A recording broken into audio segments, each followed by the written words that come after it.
दोस्तों आज के इस वीडियो में हम बात करेंगे सावन में लगने वाले श्रावण मेला के बारे में, जैसे कि ये मेला इस साल कब से कब तक रहने वाला है, श्रावण मेला का इतिहास क्या है, ये क्यों शुरू हुआ, आखिर इस मेले में इतनी भीड़ क्यों जुटती है। साथ ही हम बात करेंगे बाबा बैजनाथ के जलाभिषेक को लेकर क्या तैयारियां हैं, कहां ठहरे, आदि आदि।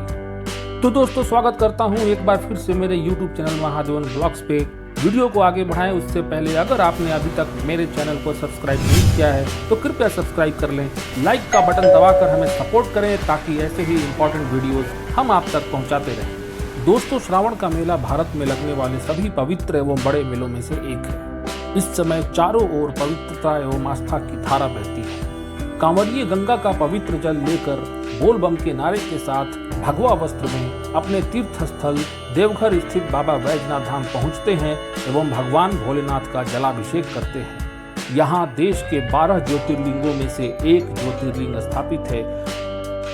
दोस्तों यूं तो सालों भर बाबा बैजनाथ के दर्शन हेतु श्रद्धालुओं की भीड़ लगी रहती है, लेकिन हिंदी कैलेंडर के अनुसार श्रावण के महीने में, अंग्रेजी कैलेंडर के हिसाब से जुलाई अगस्त के महीने में भीड़ काफी बढ़ जाती है। क्योंकि श्रावण मास भगवान शिव को समर्पित है, इसलिए शिव भक्त भगवान शिव का आशीर्वाद पाने के लिए अपनी अपनी मनोकामनाओं के साथ बाबा बैजनाथ धाम पहुंचते हैं। देश के विभिन्न हिस्सों से आया श्रद्धालुओं का हुजूम श्रावण मेले की रौनक को कई गुना बढ़ा देता है। तो आइए जानते हैं कि इस साल श्रावण मेला कब से कब तक रहने वाला है। इस साल यानी साल 2023 में श्रावण का मेला मलमास यानी अत्यधिक मास के कारण 2 चरणों में आयोजित होगा। पहला चरण 4 जुलाई से 17 जुलाई तक का होगा, जिसमें 2 सोमवार पड़ेंगे। दूसरा 17 अगस्त से 31 अगस्त तक का होगा, जिसमें 2 सोमवार पड़ेंगे। बीच में मलमास 18 जुलाई से शुरू होगा, जो कि 16 अगस्त को समाप्त होगा। इस अवधि में श्रावण मेला अवरुद्ध रहेगा। हालांकि भक्त फिर भी जलाभिषेक हेतु पहुंचेंगे ही। संभवतः इस अवधि में भीड़ थोड़ी कम हो सकती है। यात्रा का आरंभ। यूं तो बाबा बैजनाथ के जलाभिषेक हेतु घर से निकलने के साथ ही यात्रा आरंभ हो जाती है। सभी श्रद्धालु सर्वप्रथम बिहार के सुल्तानगंज में पहुंचते हैं। वहां गंगा नदी में स्नान कर बाबा अजगैबीनाथ मंदिर में पूजा करते हैं और पवित्र यात्रा को पूरा करने का संकल्प लेते हैं। फिर 2 बर्तनों में जल लेकर इसे एक कांवर में लटका देते हैं और इस कांवर को अपने कंधे पर लेकर 105 किलोमीटर दूर बाबा बैजनाथ के जलाभिषेक हेतु निकल पड़ते हैं। कई भक्त 105 किलोमीटर की पद यात्रा करते हैं। जो भक्त पद यात्रा में असक्षम होते हैं वे वाहन का भी प्रयोग करते हैं। जलाभिषेक से पहले कांवर को किसी भी हालत में जमीन पर रखने की अनुमति नहीं है, अन्यथा यात्रा बेकार हो जाती है। तो आइए एक नजर डालते हैं श्रावण मेला एवं कांवड़ यात्रा के अतीत। आखिर श्रावण मास में लगने वाले श्रावण मेला की शुरुआत कैसे हुई, कांवड़ यात्रा की शुरुआत क्यों हुई और किसने की।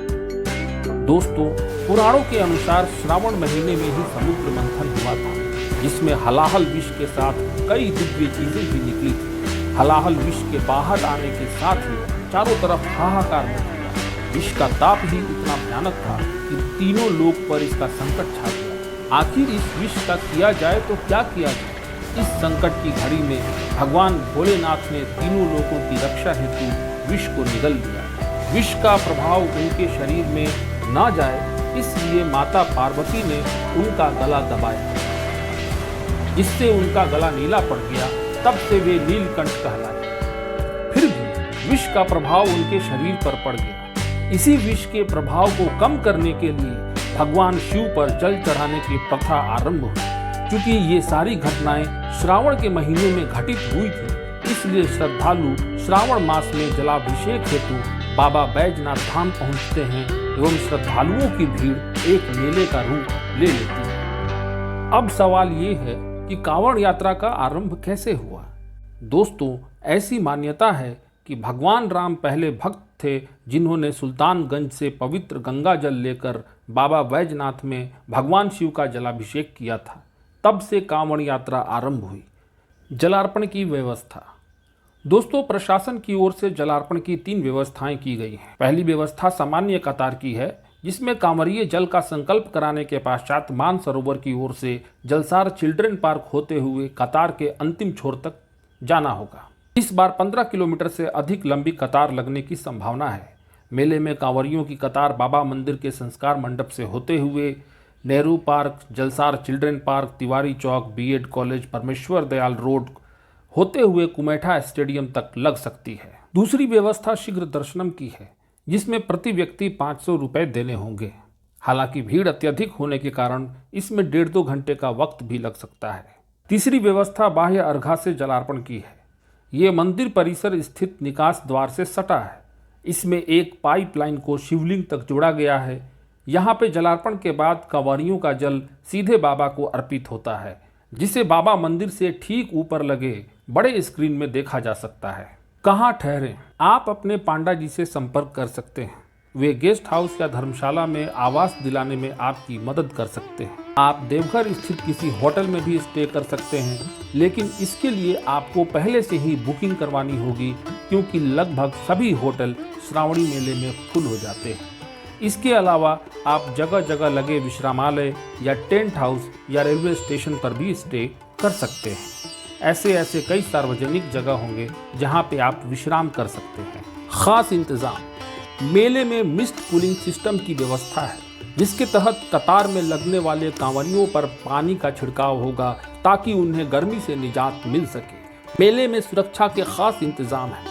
9000 से ज्यादा पुलिस कर्मियों की तैनाती की गई है। साथ ही हर जगह सीसीटीवी कैमरे लगाए गए हैं। इसके अलावा ड्रोन कैमरे से भी नजर रखी जाएगी। बिहार के भागलपुर और सुल्तानगंज से झारखंड के देवघर तक 5 स्पेशल बसें पथ परिवहन निगम की ओर से चलाई जाएंगी, जिनका किराया और रूट निर्धारित कर दिया गया है ताकि श्रद्धालुओं से किसी भी तरह की अवैध वसूली न हो सके। भागलपुर से देवघर तक का किराया 186 रुपये होगा, जबकि सुल्तानगंज से देवघर तक का किराया 157 रुपये निर्धारित किए गए हैं। हर हर महादेव, जय भोलेनाथ।